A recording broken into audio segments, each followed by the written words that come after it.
12 जून 2026 दुनिया में एक शख्स पहली बार $1 ट्रिलियन के नेटवर्थ वाला बन गया। Elon Musk has become the world's first trillionaire. The world's first trillionaire. First trillionaire. Trillionaire. Trillionaire. Trillionaire. Trillionaire. 100 crore नहीं, 1000 करोड़ नहीं, 1 लाख करोड़ भी नहीं, 104 लाख करोड़।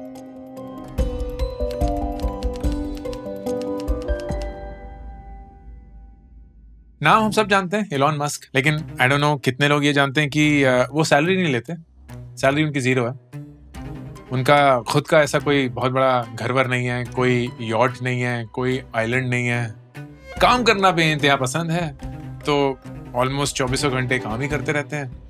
मल्टीपल कंपनीज के सीईओ हैं, एंड हाँ, $1 ट्रिलियन की नेटवर्थ पे बैठे हैं। एंड इस वीडियो में मैं आपको नेटवर्थ का ये कॉन्सेप्ट समझाने की कोशिश करूंगा कि एक इंसान, एक बिलियनर, एक ट्रिलियनर बन कैसे जाता है, एंड इसका वाकई में मतलब क्या होता है। सबसे पहला मिथ, जब किसी का भी नेटवर्थ, खासकर एक पब्लिकली लिस्टेड कंपनी के ओनर का नेटवर्थ आपके साथ शेयर किया जाता है, तो प्लीज ये याद रखिएगा कि वो उनकी तनख्वाह नहीं होती, वो उनका पेचेक नहीं होता। तो मुकेश अंबानी की अगर नेटवर्थ एक X है, या अदानी की Y है, या एलॉन मस्क की है, या मार्क जकरबर्ग की है, या जेफ बेजोस की है, उतने पैसे वो साल में कमाते नहीं है। वो उनका नेटवर्थ है, मतलब आज जो भी उनके एसेट्स की ओनरशिप है, जो ज्यादातर उनके कंपनी के शेयर्स में जुड़ी हुई है, वो वैल्यू उनकी नेटवर्थ कहलाती है। तो फॉर एग्जाम्पल, अगर आप एक कंपनी शुरू करते हैं एंड उस कंपनी में आप 100% ओनरशिप शुरू करते हैं, लेकिन कंपनी की एसेंशियली कोई वैल्यू तो है नहीं, क्योंकि कोई रेवेन्यू नहीं है, कोई एसेट नहीं है, लेकिन धीरे धीरे आप उसको बनाना शुरू करते हैं, फैक्ट्री खड़ी करते हैं या कुछ बेचना शुरू करते हैं, रेवेन्यू आता है, उससे प्रॉफिट आता है, उस प्रॉफिट से आप अर्निंग्स पर शेयर कमाते हैं, एंड उस अर्निंग्स पर शेयर पे आपको एक प्राइस मल्टीपल मिलता है, जिसको हम पी मल्टीपल बोलते हैं, एंड उसके चलते एक कंपनी की वैल्यूएशन बनती है। अगर वही कंपनी जाकर स्टॉक मार्केट में लिस्ट होती है, तो आपको गेस नहीं करना पड़ता, अब मार्केट बता देती है कि कंपनी की वैल्यू क्या है। तो अगर एक कंपनी की वैल्यू अगर से 1 लाख रुपए, एंड आप उस कंपनी में अब 100% ओनर तो नहीं है, फर्ज करिए 50% ओनर है, तो मतलब आपके पास उस कंपनी के 50,000 रुपए की वैल्यू है, and that is your net worth attached to that company. Similarly, Elon Musk, SpaceX जो उनकी कंपनी है, जब लिस्ट हुई, उसके 42% ओनर है।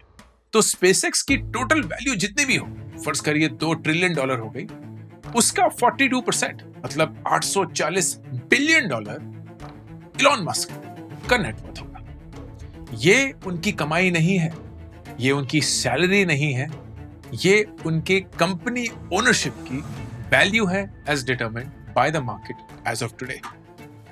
व्हिच मींस अगर इस कंपनी के वैल्यू गिर जाते हैं, शेयर्स का प्राइस गिर जाता है, कल स्पेसएक्स 2 ट्रिलियन की जगह 1 ट्रिलियन का हो जाएगा, तो एलॉन मस्क का नेटवर्थ भी 50% डाउन, अज्यूमिंग उनकी ओनरशिप चेंज नहीं हुई है। अब ऐसा थोड़ी है कि उनकी 50% तनख्वाह कम हो गई।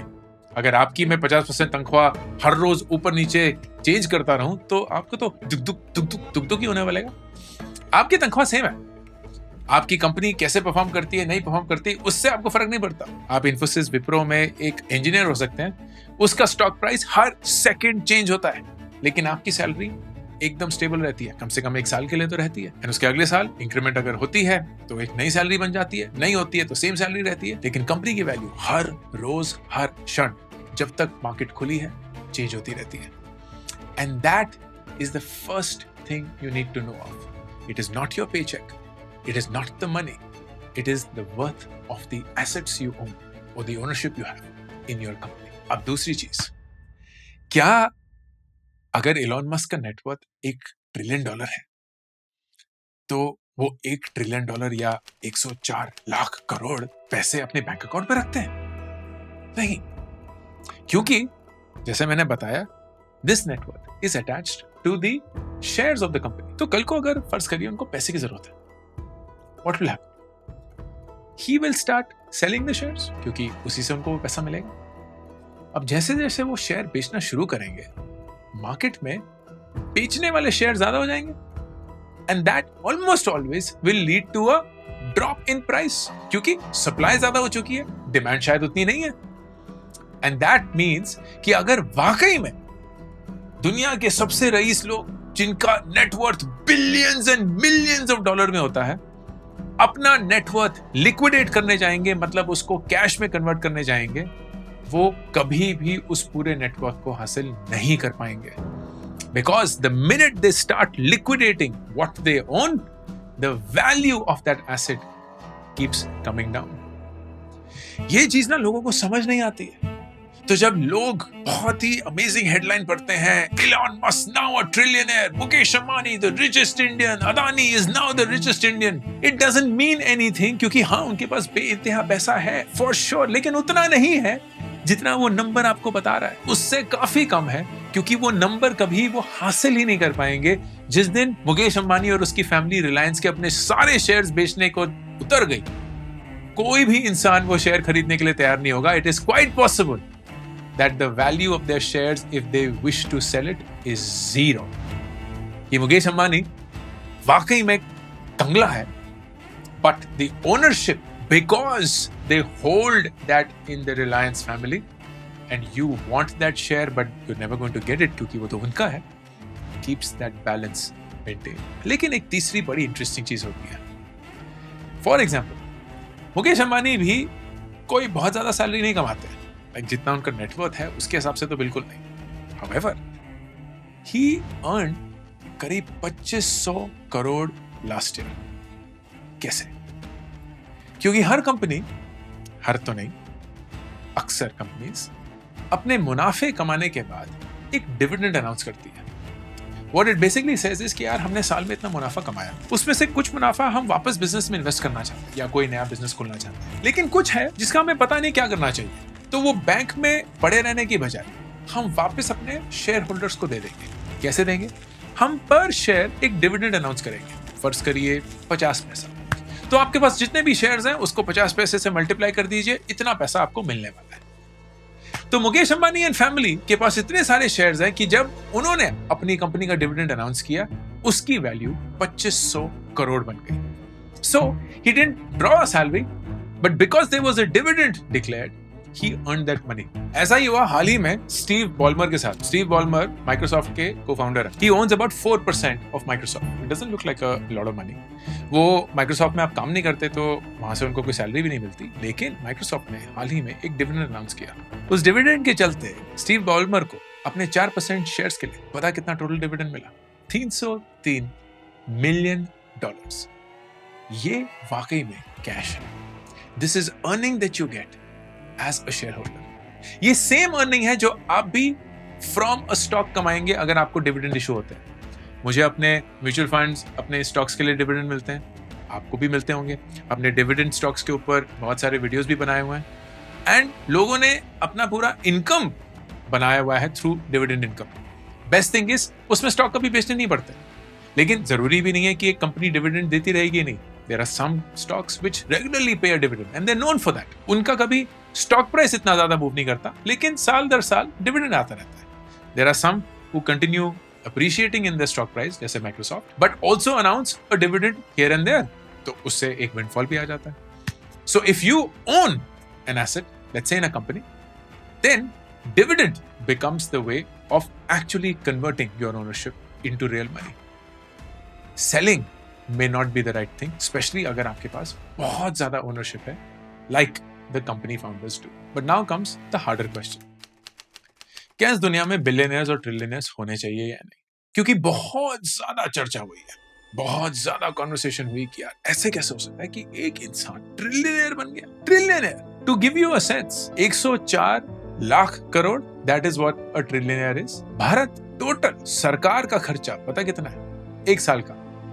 टोटल हर एक चीज पे जो हम खर्चा करते हैं करीब 50 लाख करोड़। मतलब इलॉन मस्क टेक्निकली भारत के सरकार का जो सालाना खर्चा है उसके दुगना ओन करता है एज नेटवर्क। हमारे देश का जो पूरा जीडीपी है उसका 27% $1 ट्रिलियन है। अगर आप भारत की सारी लिस्टेड कंपनीज का मार्केट कैपिटलाइजेशन या वैल्यू बनाएंगे उसका 23% $1 ट्रिलियन है। $1 ट्रिलियन बहुत पैसा होता है। लेकिन अगर मैं आपको ले जाऊं 2006-2007 20 साल पहले पुराने, जहां स्पेसएक्स जो है वो अपने 6-7वें लॉन्च की तैयारी कर रहा है। ये आखिरी लॉन्च है, अगर ये नहीं हुआ तो कंपनी बंद हो जाएगी।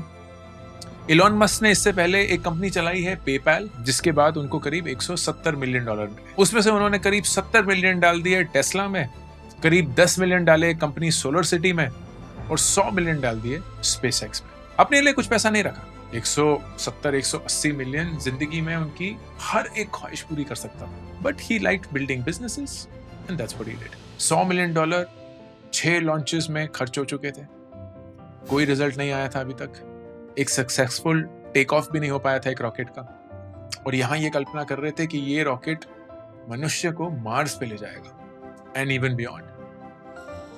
That's the risk he took when nobody else wanted to take that risk. In fact, most people called him foolish. Elon Musk के हीरोज नील आर्मस्ट्रॉन्ग, ऐसे दिग्गज एस्ट्रोनॉट्स ने टेस्टिमनी दी है यूएस कांग्रेस को कि प्राइवेट रॉकेट कंपनीज अलाउड नहीं होनी चाहिए।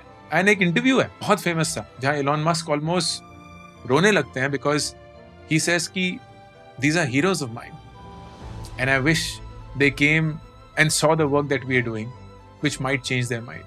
That is the dejection he faced and the risk he had to take.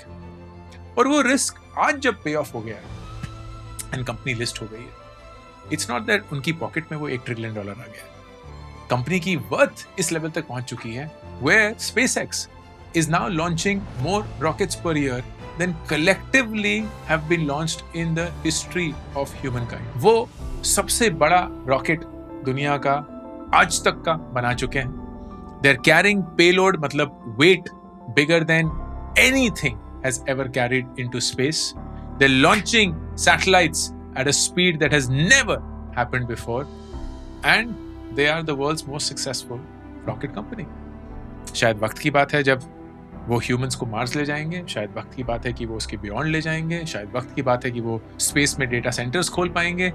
All of this is because of the risk that this person chose to take. It's the same risk जो मुकेश अंबानी ने 2016 में लिया था। एक oil and gas की बहुत well established company है, बढ़िया मार्जिन है, ओनरशिप है at a level that makes you one of the biggest oil companies in the world, and इस सबके साथ this man says I will take a risk, put up massive infrastructure and launch a telecommunications company that I will call Jio, और मैं लोगों को free में calls और data दूंगा। मैं डेटा को इतना सस्ता और इतना एफिशिएंट कर दूंगा कि मैं दुनिया में नंबर 1 मोबाइल डेटा कंपनी बन जाऊंगा, while ensuring कि इंडिया का डेटा कॉस्ट पर जीबी दुनिया का सबसे सस्ता डेटा प्लान होगा।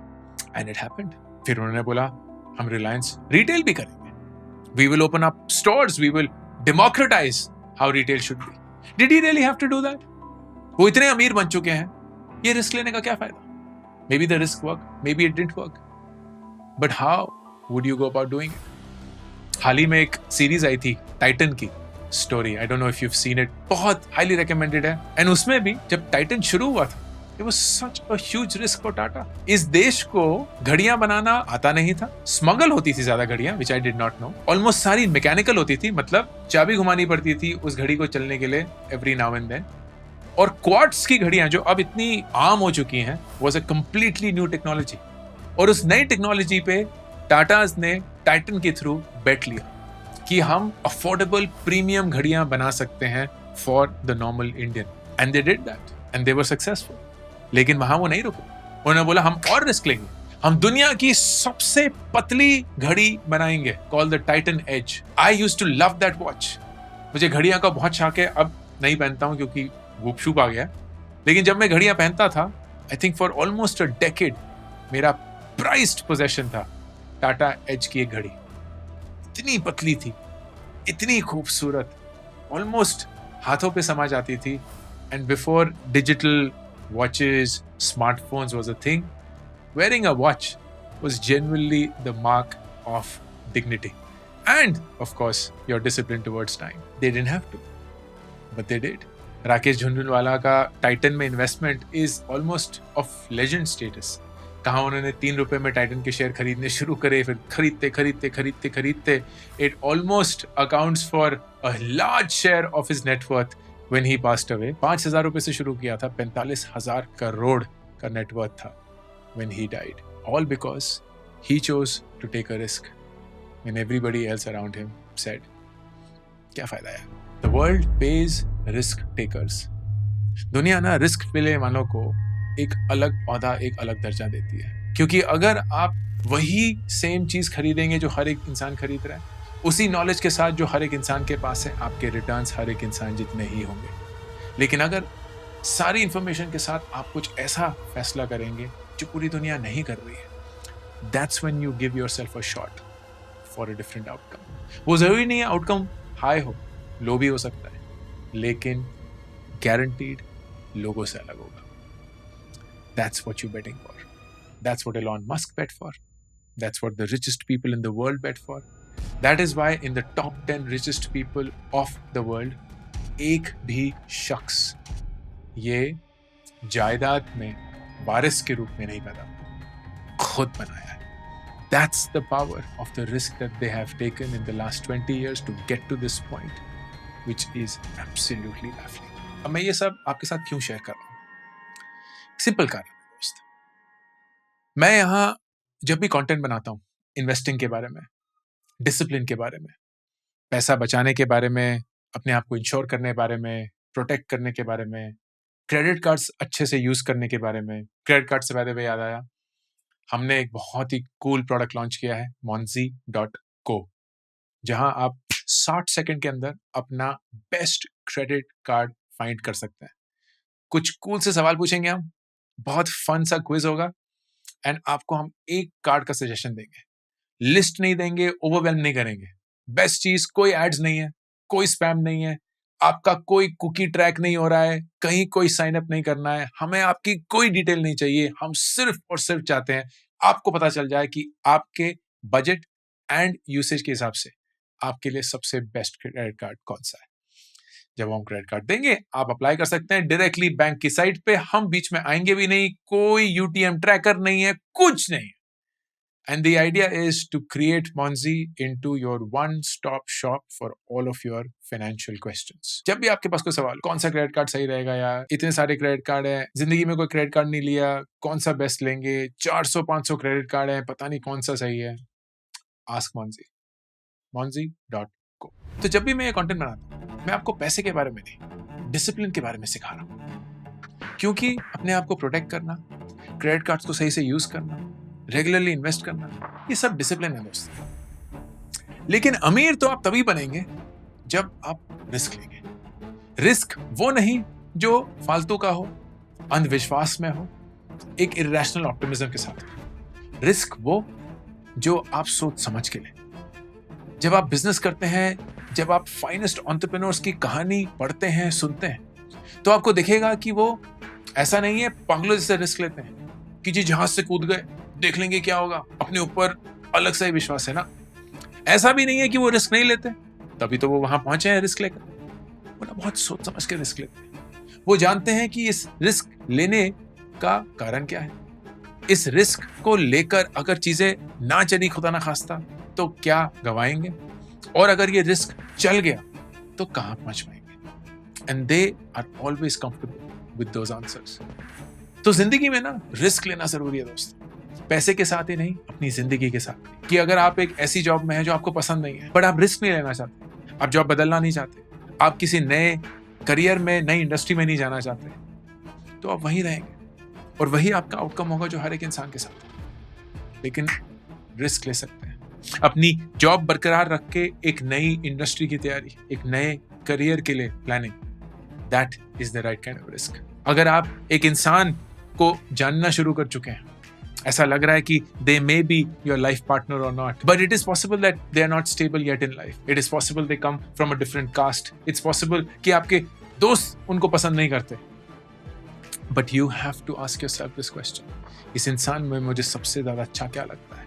हमारे वैल्यूज कितने मैच होते हैं? अगर इसको मैंने छोड़ के किसी और दिशा में जाने की कोशिश करी तो मैं क्या गवाऊंगा और क्या पा सकता हूं? क्या उससे मैं कंफर्टेबल हूं या नहीं? रिस्क लेना पड़ेगा. एक शादी में, एक रिश्ते में भी रिस्क होता है.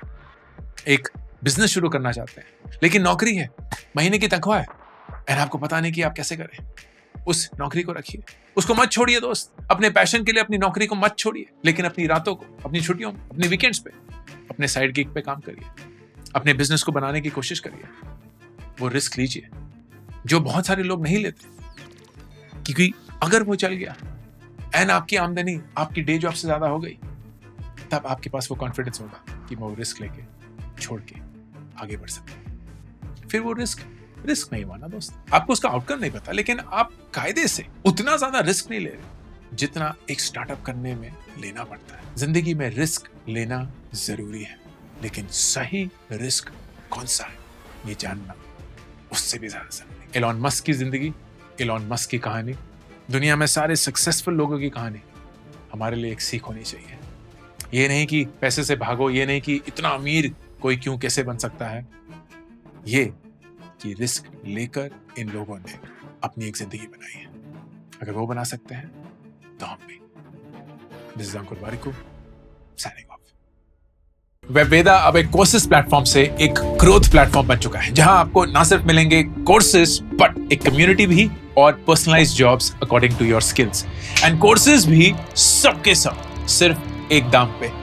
At a subscription amount of only 1,999 rupees per year, you get access to all courses अभी के और जो आने वाले हैं, to an entire exclusive community of members only and personalized jobs जो आपके resume, आपके skills के आधार पे हैं. Join the Webveda subscription and make the smartest investment for your career.